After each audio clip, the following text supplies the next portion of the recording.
Have you ever stopped to think about how your favorite apps just know things? It's not magic. Not really. See, underneath every single piece of software, there's a master plan. Think of it like an architect's drawing. And today, we're going to look at that foundational blueprint, the one that organizes all the data that makes an app tick. So let's dive in. I mean, really think about it. When you open up your music app, how does it magically know which songs are yours?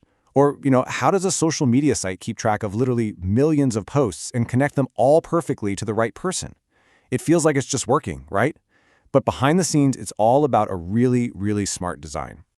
And that design? Well, it all starts right here, with a blueprint. Long before anyone even thinks about writing a single line of code, developers create this plan. It's all about thinking through every little piece of information the app is going to need, and this is the crucial part, mapping out how all those pieces connect to each other.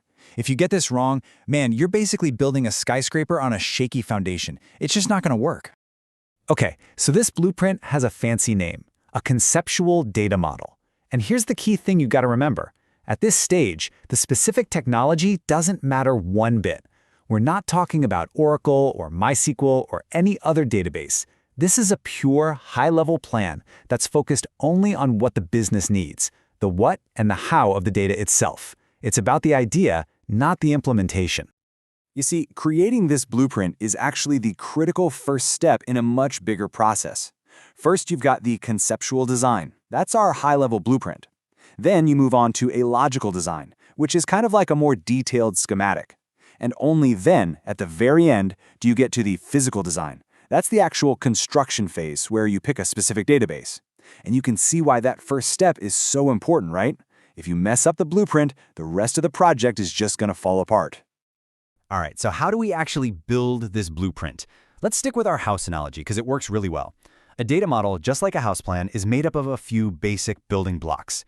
You can think of them as the rooms, the features inside those rooms, and then the hallways and doors that connect everything together. So first up, we have what are called entities. An entity is just, well, it's anything in the real world we want to store information about. Could be a person, a place, an object, an event. If it's important to our app, it's an entity. In our data house, these are the main rooms: the living room, the kitchen, the bedroom. You get the idea. So, for example, if we're building a university system, what are the obvious entities? The main rooms would be things like student and course. Or if we're building a system for a business, you'd have employee and company. These are basically the core nouns of whatever system we're designing. Okay, but a room isn't just an empty box, right? It has features. It has windows, doors, maybe a specific color on the walls. In our data model, these features are called attributes. They're simply the details that describe our entities. So let's take our student entity. What kind of features would it have? Well, for starters, you'd have a student ID. This is what we call a key attribute. Think of it like a unique room number so we never ever mix up two students. Simple enough. Name is just a simple attribute. But then you get to address. That's interesting, right? It's composite, which just means it's made up of smaller parts: street, city, zip code. A student might have multiple phone numbers, so we call that multi-valued. And what about age? Well, we don't even need to store that directly. We can just calculate it from their date of birth, which makes it a derived attribute. Pretty cool, huh? So now we've got our rooms, the entities, and all their features, the attributes. But a house with a bunch of rooms and no hallways or doors? That's not very useful, is it? That's where relationships come in. They are the connections, the associations that link our entities together. They give our data its structure and its meaning. But just connecting rooms isn't quite enough. A really good blueprint has rules. Can a hallway lead to 5 different rooms or just one? Does every single bedroom have to be connected to a hallway? These kinds of rules are called constraints, and they are absolutely vital for making sure the model works properly. The most important rule is something called cardinality, which is really just a fancy way of asking how many. So a one-to-one relationship is super simple. One employee can have at most one spouse. A one-to-many relationship is probably the most common one you'll see. One department can have many employees, but each employee works in just one department. And then you have many-to-many. This is where many students can enroll in many different courses. Getting these ratios right is what makes the whole model actually reflect how things work in the real world. The next big rule is all about participation. Basically, is the connection mandatory or is it optional? Total participation means it's mandatory. So, for example, every single dependent in the system must be linked to an employee. It has to happen. Partial participation, on the other hand, is optional. An employee can have a dependent, but they don't have to. The whole thing boils down to a simple question. Is it a must or is it a can? Okay, we've pretty much got the basics down for designing a standard house. But what if we're not building a house? What if we're designing a skyscraper with all different kinds of floors?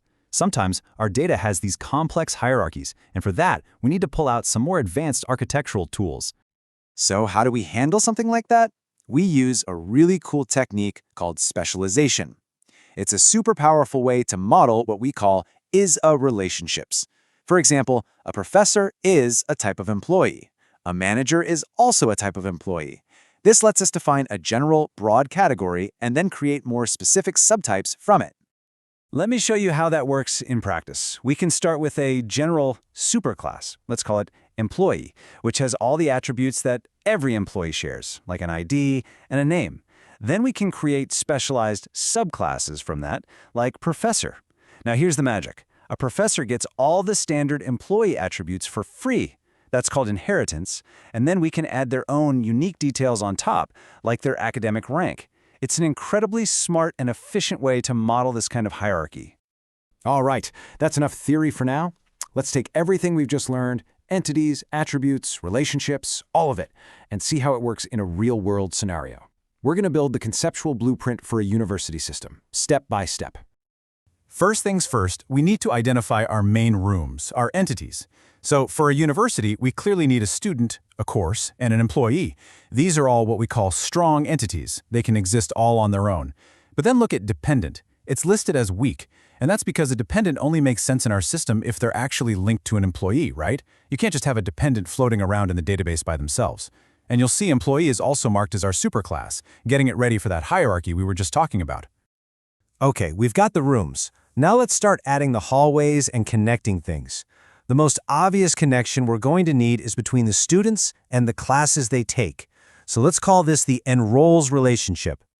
So what's the rule here? Let's think it through. A student can take many courses, right? And a single course can have many students in it. As soon as you hear that many on both sides of the relationship, that should be a huge light bulb going off. It's our classic textbook many-to-many relationship in action. Okay, what's next? Well, someone has to actually teach these courses. So that means we need to build a connection between our specialized professor entity and the course entity. And what's the rule for this one? Well, a professor can teach one or more courses, but a single course section is usually taught by just one professor. That makes it a perfect example of a one-to-many relationship. And you can see how our specialized subclass, the professor, fits right into the overall blueprint. And we just keep going like this, defining every single entity, every attribute, and every relationship until the whole picture is complete. And that final diagram, that becomes the goal.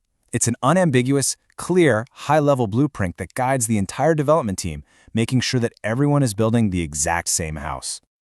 So, there you have it, the secret language of data architecture. The next time you're using one of your favorite apps, try to see past the flashy interface. Try to picture the blueprint that's humming away underneath it all. The entities, the relationships, the rules that make everything work.